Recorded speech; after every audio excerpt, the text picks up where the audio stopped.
how to scan documents from the printer to your email. Click on the home button, then to scan.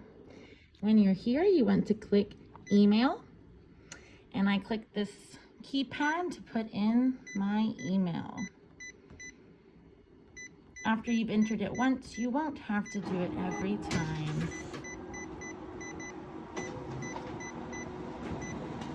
Once it's here, now I'm going to put my papers into the top tray, all facing up, and say send.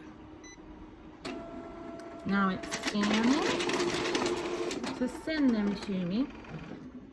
Now it's just sent that correspondence, and I want to do my next one but not have to put in my email. So now put my next papers in the tray, and now all I have to push is scan. And it knows who to send it to, and you're ready to put each student's paperwork and scan and send.